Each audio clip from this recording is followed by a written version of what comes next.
Muy bienvenidos nuevamente a nuestra tercera semana de estudiar Nagel y su libro La mente y el cosmos. Vamos a mirar en esta semana lo que es la conciencia o la conciencia de ser, la conciencia de uno mismo, conciencia como reconocimiento de nuestros procesos, nuestra identidad interior. Ahora, se podría llamar subjetividad. Y por lo tanto, comencemos con una cifra directamente de Nagel. La subjetividad de la conciencia es una característica irreducible de la realidad y debe ocupar un lugar tan fundamental en cualquier visión del mundo creíble como la materia, la energía, el espacio, el tiempo y los números. El capítulo de Nagel sobre la conciencia tiene mucho que ver con filosofía y bastante con psicología. Así que para los psicólogos y los filósofos entre nosotros, vale la pena leer el capítulo. Para los demás de nosotros, quizás sea mejor, de mayor beneficio, mirar el PowerPoint de resumen que está en el material suplementario. Me gustaría comenzar más bien desde una perspectiva más existencial. Habiéndome criado en México, pues algo tenía que leer sobre lo que es El laberinto de la soledad y Octavio Paz. Voy a poner aquí una sección de su ensayo sobre la soledad. Una tarde, como oyera un leve ruido en el cuarto vecino al mío, pregunté en voz alta, ¿quién anda por ahí? Y la voz de una criada recién llegada de su pueblo contestó, no es nadie, señor, soy yo. No solo nos disimulamos a nosotros mismos y nos hacemos transparentes y fantasmales, también disimulamos la existencia de nuestros semejantes. No quiero decir que los ignoremos o los hagamos menos, actos deliberados y soberbios. Los disimulamos de manera más definitiva y radical, los ninguneamos. Ninguno es silencioso y tímido, resignado.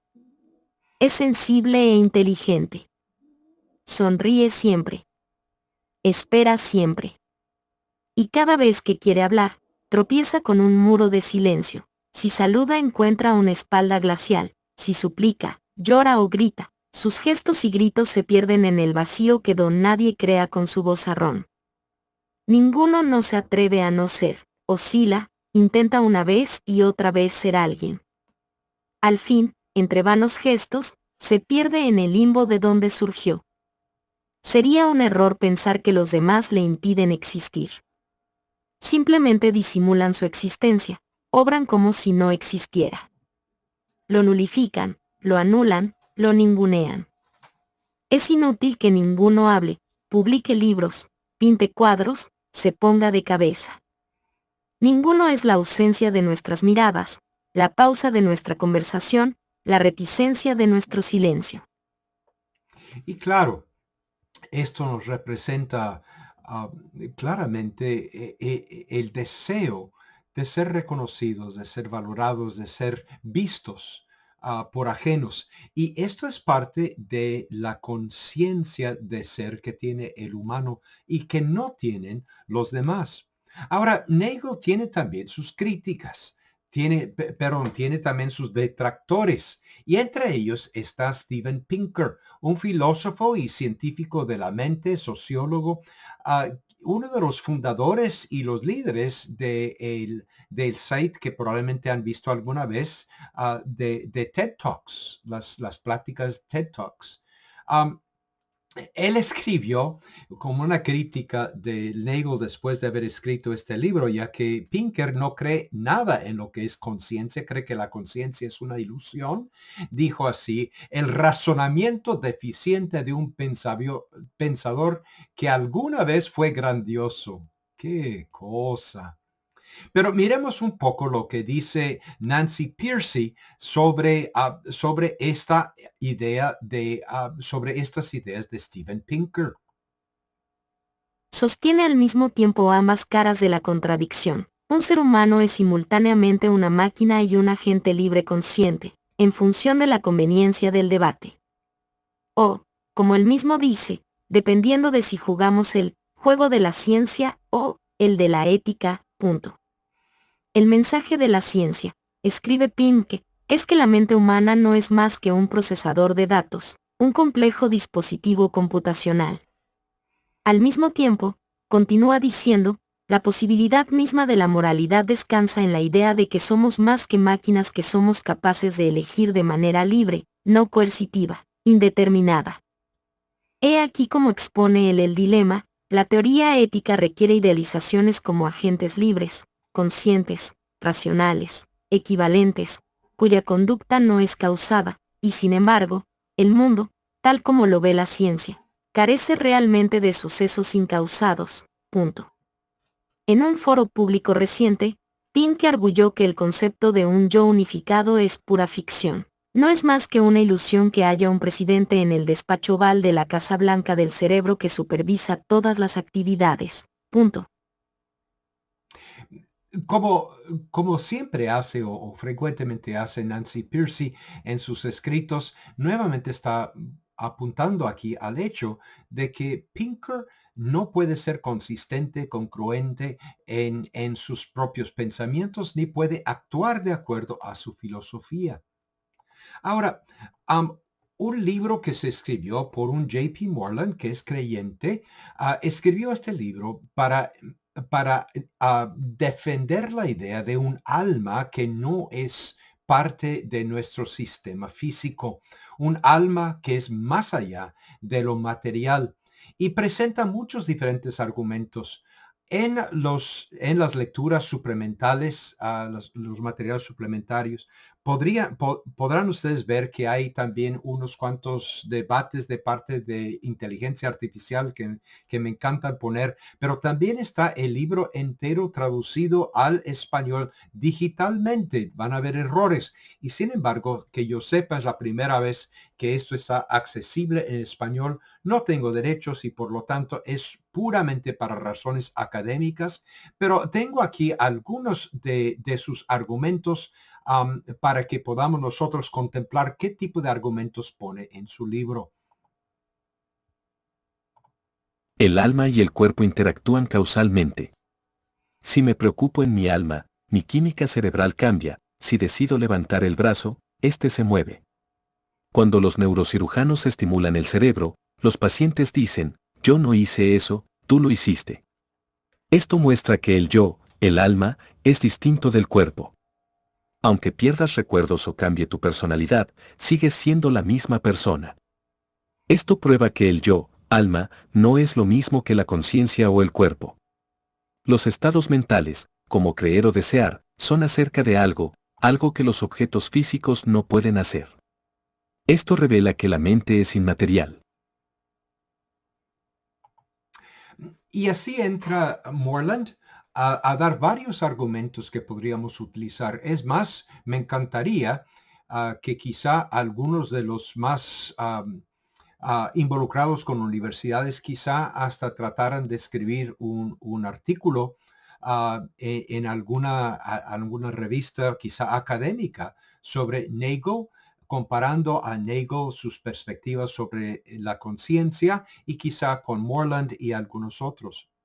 Ahora, interesante que en el mundo de hoy hemos ido de la idea de que los cerebros son objetos mecánicos, resultados de causas materiales, al nuevo gnosticismo de que nuestras almas están en guerra con nuestros cuerpos. Ha habido un cambio de la modernidad a la posmodernidad y sobre todo esto se ve en asuntos como,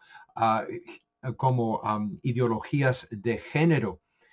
Interesante que por esta razón Nancy Pearcey, que escribe este libro que está en español en contra de las ideologías de género, lo titula Ama tu cuerpo, porque estamos pensando que estamos atrapados en el cuerpo, pero el verdadero yo es quién sabe, una entidad más espiritual. No creo que dirían espiritual. Es una situación rara del tiempo de hoy. Cuando estaba enseñando en mis clases y estábamos hablando un poco de la disforia de trans, una de mis alumnos me dijo, bueno, pero me preguntó si sabía que la matriz The Matrix es quizá la película con la cual se identifican aquellos que están en el movimiento trans. La idea de que el mundo físico no coincide con mi mundo de idea y de mente. Las cosas cambian de cuando en cuando. Ahora, en los materiales también he puesto varios materiales, mayormente videos, entrevistas sobre lo que es el transhumanismo. El transhumanismo cree que podemos perfeccionar, mejorar las personas por medio de la combinación de tecnología con cuerpo humano, y que de una forma u otra esto va a liberar a los humanos a llegar a un nuevo nivel. Claro, hay otros que dudan. Hay muchos que creen que el humano es material, y si es material, sus decisiones, su mente, su habilidad de pensar es puramente físico, y por lo tanto las computadoras pueden llegar a ser iguales a o hasta mejores que los humanos en todos los aspectos. Nosotros como creyentes pensamos que la imagen de Dios es algo místico, algo no conocible, algo no material que está en nosotros, y dudamos mucho de esto. Y con el énfasis que tiene, Nagel en este respecto, dice: con el tiempo creo que los intentos actuales de entender la mente por analogía con computadoras creadas por el hombre se pueden realizar de manera sobresaliente algunas de las mismas tareas externas que los seres conscientes serán reconocidos como una gigantesca pérdida de tiempo. Es decir, creyendo que hay algo como conciencia, Nagel duda de que las máquinas vayan a llegar a ser humanos. Yo creo que nosotros debemos igual. Debemos de tratar de enseñar a nuestros hijos de alguna forma que la inteligencia artificial nunca puede reemplazar lo que es la imagen de Dios en un ser que está hecho a esa imagen y que es por lo tanto más que meramente físico. Pero esto será realmente un desafío. En los materiales suplementarios tengo de Harari, de Yuval Harari, que es un ateo, um, y un ateo bastante fuerte. Y tengo también entrevistas con Juan Lennox, que es uno de los científicos cristianos más destacados, muy versado en lo que es lo que es la filosofía de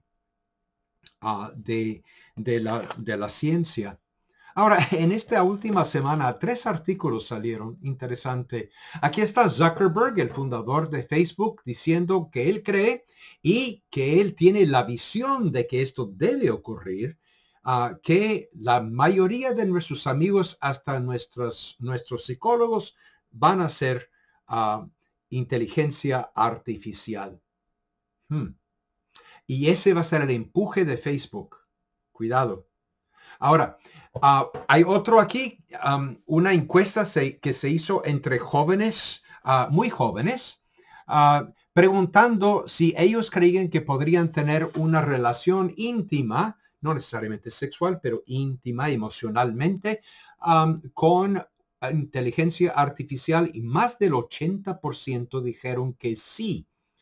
Y casi el 80% dijeron que estarían dispuestos posiblemente a casarse si fuera legal con una inteligencia artificial. Hay una divergencia aquí muy fuerte entre una cosmovisión cristiana y no cristiana. Por el otro lado, entonces sale este otro artículo también en esta semana pasada diciendo que se puede medir los ancianos, los de tercera edad, que van a ser más felices, pero también más sanos. Y dice él que el secreto de la sanidad de cuerpo son las relaciones personales. ¿Cuál será cierto? Como cristianos tenemos que creer en las relaciones personales. Ahora, aquí quisiera cambiar y les quiero recomendar altamente que lean los materiales básicos que son de C.S. Lewis y sobre todo sus ideas sobre la Trinidad. Según Lewis, debemos notar que aquí Lewis, sus ideas, la Trinidad según Lewis, debemos notar aquí que Lewis está presentando algunas analogías para que podamos sentir mínimamente, quizá más bien intuitivamente, un misterio glorioso que es la Trinidad. Ahora, Lewis, en este libro y en otros libros, tiene mucha reserva, mucha cautela de no tratar de hacer teología. Él quiere basarse en la teología recibida de los concilios, de los grandes teólogos. No está creando aquí más teólogo. Más bien es un tanteo hacia poder experimentar intuitivamente lo que es, en última instancia, incomprensible para nuestro ser infinito, que es entender la personalidad de Dios dentro de la Trinidad. Ahora, esto responde a grandes cambios que han habido en nuestra sociedad. En la sociedad hemos ido desde el liberalismo y el marxismo clásico a las ideologías neomarxistas. Y en todos hay un péndulo que va de extremo a extremo. En el liberalismo, de acuerdo a Deneen, un buen escritor, ¿por qué fracasó el liberalismo? Dice, la libertad así definida requiere la liberación de todas las formas de asociación y relaciones. Eso es lo que él dice que el liberalismo desea. A una persona libre de todas las formas de asociaciones y relaciones, desde la familia hasta la iglesia, desde las escuelas hasta la aldea y la comunidad, que ejercen control sobre el comportamiento mediante expectativas que nos dominan para que seamos totalmente libres y autónomos en contra de todas las normas informales y habituadas. El individualismo autónomo puro. Ahora, el marxismo, en cambio, el clásico, reduce al individuo a la solidaridad comunal y de repente el individuo ya no tiene tanta importancia, lo que tiene importancia es la sociedad en conjunto. Lo curioso de las ideologías neomarxistas es que irracionalmente tratan de comprometerse con ambas cosas. Por un lado, quieren una autonomía tan extrema, tan radical, que hasta quieren librarse de la naturaleza humana y de sus propios cuerpos. A la vez, quieren mantener un compromiso de igual magnitud con la solidaridad y la uniformidad absoluta de las ideologías. Y esto crea situaciones bien extrañas. Por ejemplo, los queers a favor de los palestinos, pero los palestinos tiran a los queers de los techos para matarlos y no tienen ninguna tolerancia a la homosexualidad o pansexualidad o lo que sea, transexualidad. Pero todo el mundo lo dividen entre víctimas y opresores, y todas las víctimas de una forma u otra tienen que ser iguales, y la realidad es que no lo son. Por lo tanto, una persona afroamericana en los Estados Unidos, una persona indígena en América Latina, va a ser el héroe de los neomarxistas siempre y cuando juegue el papel que tiene asignado como víctima. Pero si comienza a pensar de diferente forma, lo expulsan de la comunidad totalmente. Crea unas contradicciones muy extrañas. Volviendo a este tema, ¿somos comunidad, somos relaciones o somos individuos? Y que no se ofendan nuestros psicólogos, pero me gusta todavía usar la palabra codependencia. Hay formas en que como humanos, cuando entramos en las relaciones personales, nos perdemos. Perdemos el yo en el nosotros. Y esto es un tiroteo siempre también en la psicología. ¿Cómo es que podemos tener buenas relaciones donde no me pierdo yo y no te pierdes tú y la relación está intacto y la modernidad no sabe cómo hacerlo. Así que en vez de codependencia, busqué las palabras, las frases realmente que son más legítimos psicológicamente. Y pueden ver aquí muchas de las formas en que nos perdemos el yo entre nuestras relaciones con otras. Uno que a veces no ponen atención, que menciona Denin, es nuestras adicciones. Nosotros, al ser más y más adictos, puede ser incluso a la inteligencia artificial, el Internet, el Facebook, tendemos a perdernos y lo que creemos nosotros que es absoluta libertad, puedo hacer lo que me dé la gana, como dice el Señor Jesucristo, nos vuelve después esclavos porque el que comete pecado, esclavo es del pecado. Entonces nos perdemos en nuestras propias adicciones. Siguiendo, dice C.S. Lewis que la Trinidad transforma nuestra idea de lo que es la persona, pero también de lo que son las relaciones. ¿Por qué? Porque en la Trinidad, de una forma que no podemos entender, que no podemos descifrar por completo, sabemos que hay tres personas en completa unidad. Ese es el Dios que nos creó, que creó al mundo y que nos creó a su imagen. Entonces, C.S. Lewis explora esta idea del cristiano, esta idea cristiana de que Dios como Trinidad debe transformar nuestras relaciones y nuestra identidad propia. La Trinidad, entonces, no es solo una doctrina abstracta, sino es un fundamento de la verdadera personalidad de Dios y verdadera personalidad del Dios que es amor. Ahora, a todo el mundo, dice él, le gusta repetir las declaraciones cristianas. Dios es amor. Pero parecen no darse cuenta de que las palabras Dios es amor no tienen ningún significado real a menos que Dios contenga al menos a dos personas. El amor es algo que una persona siente por otra persona. Si Dios no fuera una sola persona, entonces antes de que el mundo fuese creado, Dios no era amor. Los cristianos creen que la actividad viva y dinámica del amor ha estado en Dios desde siempre y ha creado todos los demás. Cuando enseño religiones mundiales, es interesante ver cómo en el cristianismo tiene un sentido especial decir Dios es amor. En el budismo, que es monista, todo es Dios, Dios es todo, Dios realmente no existe, es una fuerza, el mundo es un panteísmo. No tienen un concepto de amor, tienen un concepto de compasión universal. Pero compasión universal en el mundo budista no es lo mismo que la idea del amor en el cristianismo, que es personal. Cuando el budista mira muy adentro de su corazón, y trata de ponerse en contacto con la conciencia universal y la existencia de la totalidad de todo lo que hay, no encuentra a nadie. No encuentra un Dios de amor, solamente encuentra todas las otras criaturas y por lo tanto tiene compasión, pero no entiende lo que es el amor. La Trinidad es diversidad en unión. El amor requiere relación.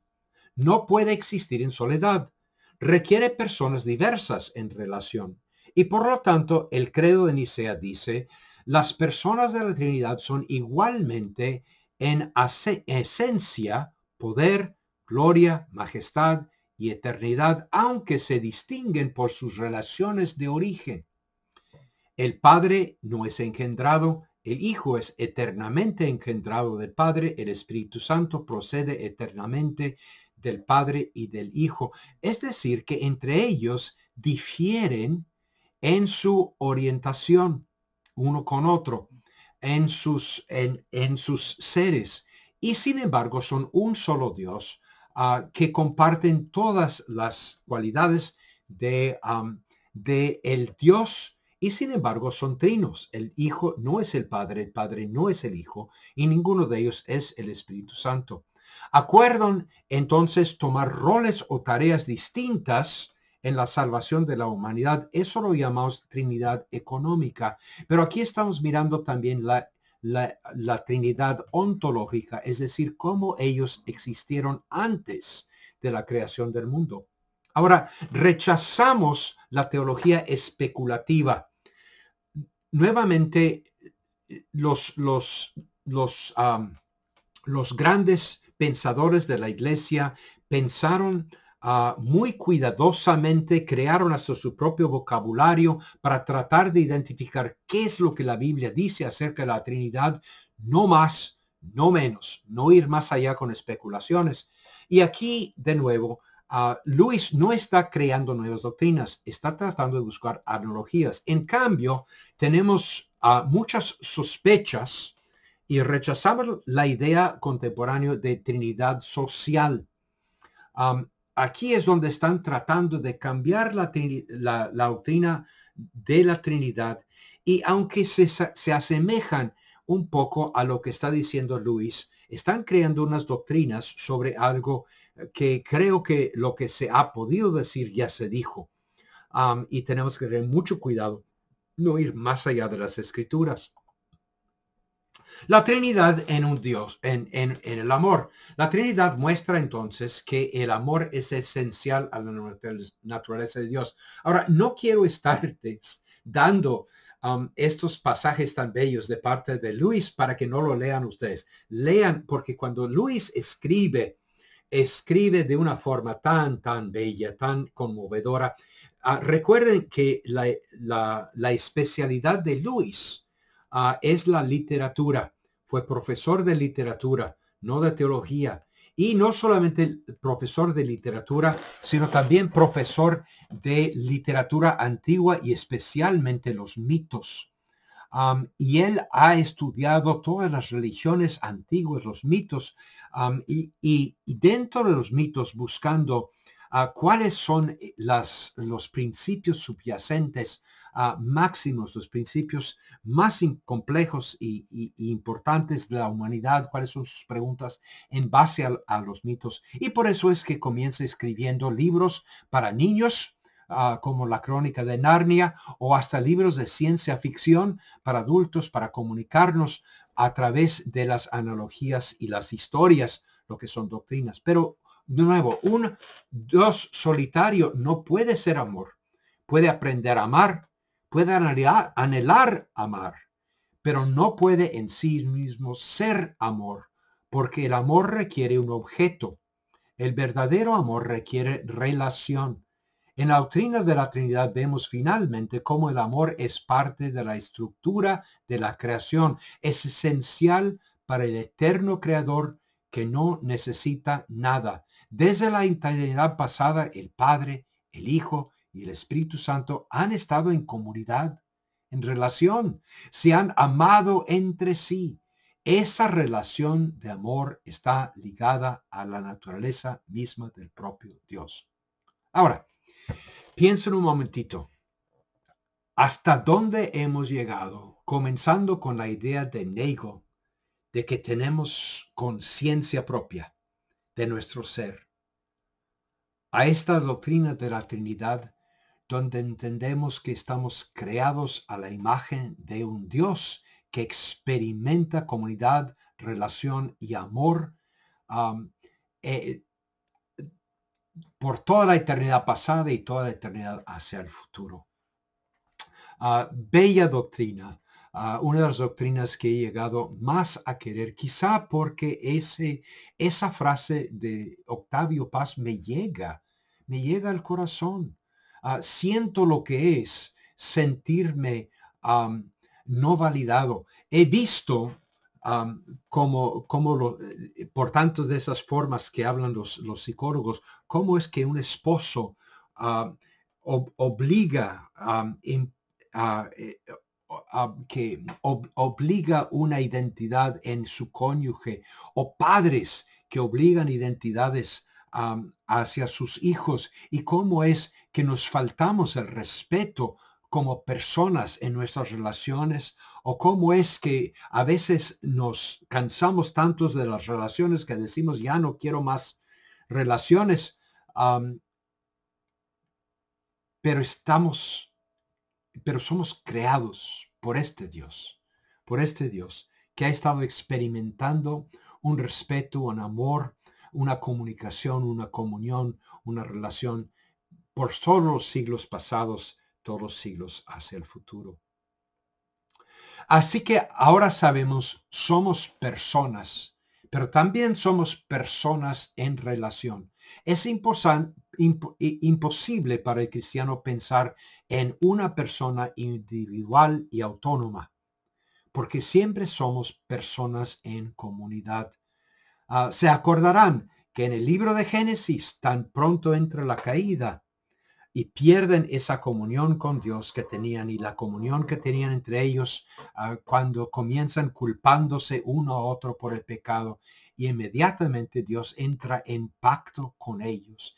Y el pacto viene a ser el tema a través de toda la Biblia de cómo podemos nosotros volver a tener esta relación con Dios.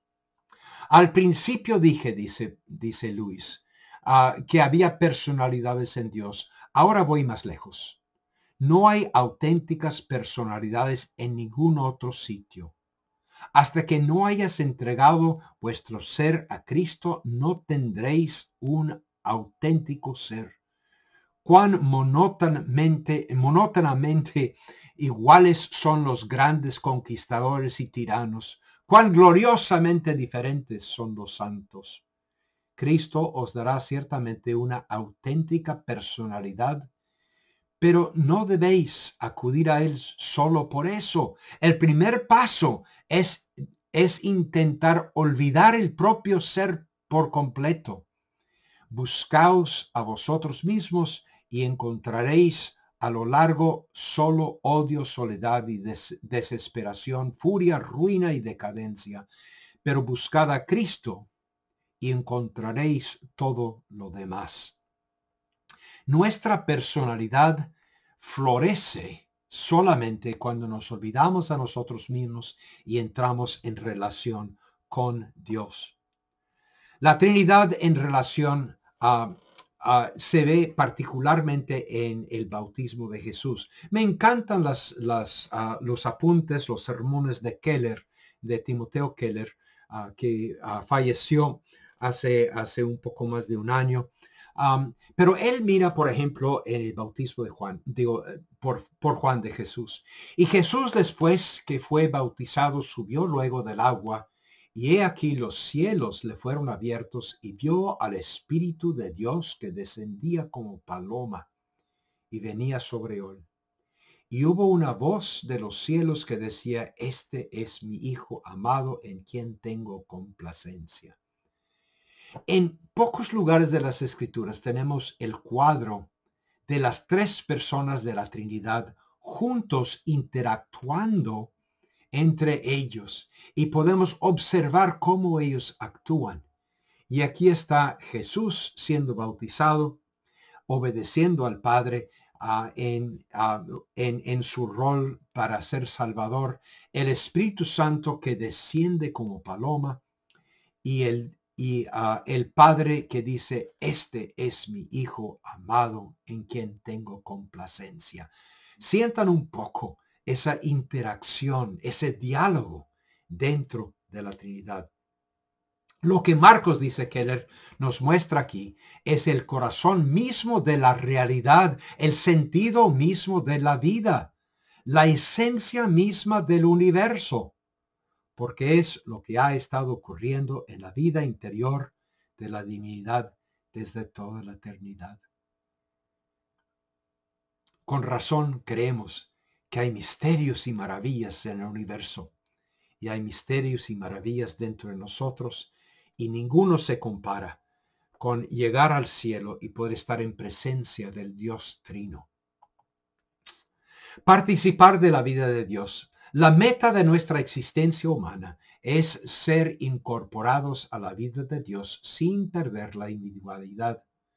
Luis dice, por lo tanto, el único motivo por el que existimos es el de ser incorporados a ese modo a la vida de Dios.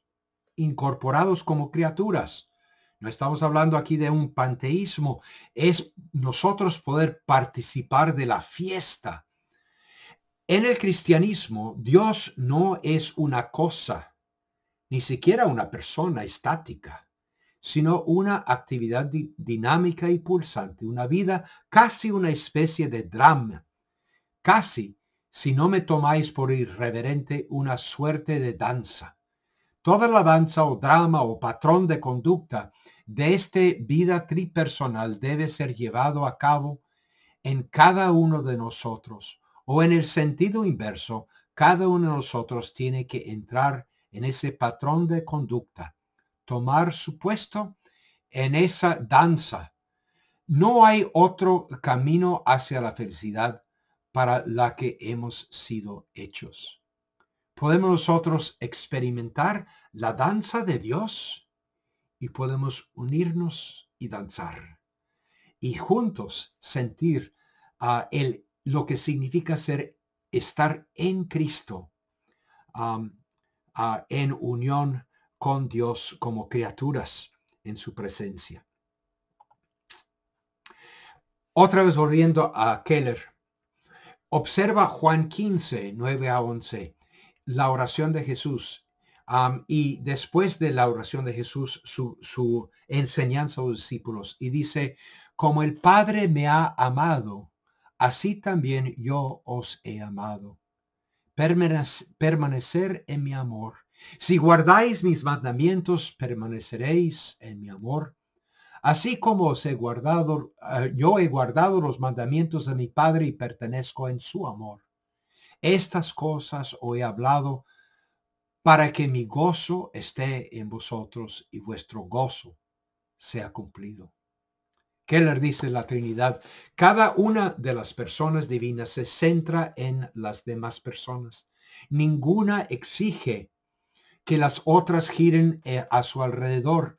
Cada una de ellas gira voluntariamente en torno a las otras dos, derramando en ellas amor, deleite y adoración. Cada una de las personas de la Trinidad ama, adora, difiere y se regocija en las otras. Esto crea una danza dinámica y palpitante de alegría y amor. Los primeros líderes de la iglesia griega tenían una palabra para esto, pericoresis. Fijándose en la palabra, fíjense en la palabra coreografía, que significa literalmente danzar o fluir alrededor. Hay quienes dicen, bueno, esta no es la fraseología exacta del significado original, pero captan la idea. Aquí Keller no está tratando de añadir algo a la doctrina de la Trinidad, sino tratar de imaginarse lo que es el amor y la comunión dentro de la Trinidad de una forma que nosotros como humanos podamos sentir. Cristo vino para compartir su vida divina con nosotros, transformándonos desde de adentro. Esta vida cristiana es una transformación, no solo una mejora moral. El cristianismo no tiene que ver con el moralismo. Es la unión que tenemos en pacto a través de ser unidos a Cristo con Dios. El Hijo de Dios se hizo hombre para que los hombres pudiesen hacerse hijos de Dios. Van a leer cuando leen el pasaje que él dice que solamente Cristo es engendrado hijo, porque engendrado significa que el Hijo es igual en gloria, en sustancia, en esencia, el Padre. Nosotros jamás seremos iguales a Dios. No somos engendrados, somos creados. Pero por el sacrificio de Cristo y siendo unidos a Cristo, podemos ser adoptados hijos de Dios en Cristo. Todo lo que ofrece el cristianismo es esto, que podemos, si dejamos que Dios se salga con la suya, si nos sometemos a Él, llegar a compartir la vida de Cristo. Si lo hacemos, estaremos compartiendo una vida que fue engendrada, no creada, que siempre ha existido y que siempre existirá. Cristo es el Hijo de Dios. Si compartimos esta clase de vida, nosotros también seremos hijos de Dios. Amaremos al Padre como Él le ama, y el Espíritu Santo se despertará en nosotros.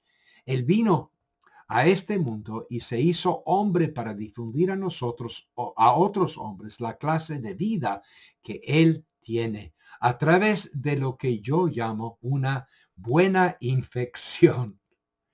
Estamos siendo infectados por el Espíritu Santo a unirnos en Cristo. La comunidad cristiana es el laboratorio donde todo se aprende y se vive en la vida trinitaria. Solo en comunión con Dios y los demás descubrimos nuestra verdadera personalidad. Y aquí viene el problema. El problema es este. Si nosotros nos sujetamos a Dios, obedecemos a Dios, entregamos nuestra autonomía para unirnos a Él, no vamos a perder nuestra persona, no vamos a perdernos, como habíamos hablado de estas disfuncionalidades psicológicas. Y lo que Luis dice correctamente es todo lo contrario. La única persona en el universo es Dios mismo. Y solamente somos realmente personas en comunión con Dios. Dios puede mostrarse a sí mismo tal como es realmente solo a hombres reales. Y eso significa no solo a hombres que son individualmente buenos, sino a hombres que están unidos juntos en un cuerpo, amándose unos a otros, ayudándose unos a otros, enseñándose a Dios unos a otros, puesto que eso es lo que Dios quería que fuese la humanidad, como músicos en una única orquesta u órganos en un único cuerpo. Al ser unidos a Jesús, estamos también unidos unos a otros. Y por lo tanto, el cristianismo es formar comunidad espiritual. Pero muchos preguntan, ¿cómo puede ser verdaderamente una persona, un individuo, si depende totalmente de Dios? ¿No me anula esa dependencia? C.S. Lewis afronta esta cuestión en el último capítulo de Mero Cristianismo, y su respuesta es sorprendente. Solo en relación con Dios llegamos a ser auténticas personas, no menos. La verdadera personalidad consiste en la entrega a Cristo. Luis concluye que solo entregándonos a Cristo encontramos nuestra auténtica personalidad. Al principio dije que había personalidades en Dios. Esto creo que lo habíamos leído antes. Pero ahora voy a ir más lejos. No hay auténticas personalidades en ningún otro sitio. Hasta que no hayáis entregado vuestro ser a Cristo, no tendréis un auténtico ser. La igualdad se encuentra sobre todo entre los hombres más naturales, no en grandes conquistadores y tiranos. Y de nuevo, para Luis, el hombre natural es el hombre natural a como Dios lo creó. Es el hombre restaurado en Cristo. Es la imagen de Dios vuelto a nacer en nosotros. La paradoja cristiana, al entregarse a Cristo, lejos de perdernos, nos encontramos a nosotros mismos en plenitud. Pregunta a los santos, pregunta a personas que han sido cristianos por mucho tiempo, y verán que ellos dicen, sí, llegué a ser una verdadera persona, mi individualidad, mi ser único ha sido confirmado en Cristo. Y lo que ocurre con Cristo y nosotros es algo parecido. Cuanto más nos liberemos de lo que llamamos nosotros mismos y le dejemos a Él encargarse de nosotros, más nos convertiremos verdaderamente en nosotros mismos. Hay tanto en Él que millones y millones de otros Cristos, todos diferentes, serán aún demasiado poco para expresarlo totalmente. Él los hizo a todos, Él inventó, como un autor inventa los personajes de su novela, todos los hombres diferentes que vosotros y yo estábamos destinados a ser. En este sentido, nuestros auténticos seres están todos esperándonos en Él. Es inútil intentar ser nosotros mismos sin Él. Cuanto más nos resistimos a Él e intentamos vivir por nuestra cuenta, más nos vemos dominados por nuestra herencia genética, nuestra educación, nuestro entorno, nuestros deseos naturales. De hecho, lo que tan orgullosamente llamamos nosotros mismos se convierte simplemente en el lugar de encuentro de las cadenas de acontecimientos a los que jamás dimos comienzo y que no podremos detener. En cuando nosotros volvemos a Cristo, cuando nos entregamos a su personalidad, cuando empecemos a tener una auténtica personalidad, es cuando comenzamos a tener una idéntica personalidad propia. Para Luis, la independencia absoluta no produce verdadera personalidad, sino una existencia superficial y condicionado. La verdadera individualidad solo surge cuando nos entregamos a Dios. Solo somos verdaderas personas en relación a Dios. Y presenta aquí un poco más sobre las paradojas. Explica aquí dos ilustraciones. Comienza primero con la luz y después comienza con la sal para darnos analogías de cómo es que la influencia divina que nos gobierna realmente nos libera. Imaginemos un montón de gente que siempre ha vivido en la oscuridad.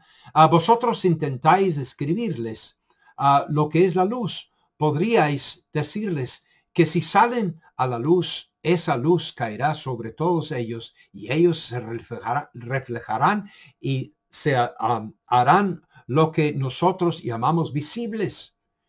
¿No es acaso posible que imaginasen que dado que todos estaban recibiendo la misma luz y todos reaccionaban a ella de la misma manera, es decir, todos la reflejaban, todos ellos se parecieran entre sí? Probablemente pensarían que sí. Y sin embargo, decían, mientras que vosotros y yo sabemos que a la luz de hecho hará resaltar y mostrará lo diferente que son entre ellos. Sal. Pensemos ahora en una persona que no conoce la sal. Le dais una pizca para que la prueba y él experimenta un sabor particular fuerte e intenso. A continuación le decís que en vuestro país la gente utiliza la sal en todo lo que se cocina. No es posible que él replique. En ese caso, todos vuestros platos tendrán exactamente el mismo sabor, porque el sabor de eso que acabas de darme es tan fuerte que matará el sabor de todo lo demás. Pero vosotros y yo sabemos que el verdadero efecto de la sal es exactamente lo contrario. Lejos de matar el sabor del huevo, de la carne o del col, en realidad lo aumenta. Los alimentos nos muestran su verdadero sabor, no nos muestran su verdadero sabor hasta que les habéis puesto sal. Así, Cristo no nos uniformiza, sino que revela y potencia la verdadera personalidad que cada uno tiene. Solo en relación con Dios y en la entrega con Cristo nos convertimos en personas que estábamos destinados a ser. Precioso, ¿no? Ahora, quiero recomendarles solamente una cosa más. Y esto está también el libro entero está en los materiales suplementarios, pero en el material básico está solamente la parte de las pistas, como él los llama, y particularmente la pista de relacionamiento.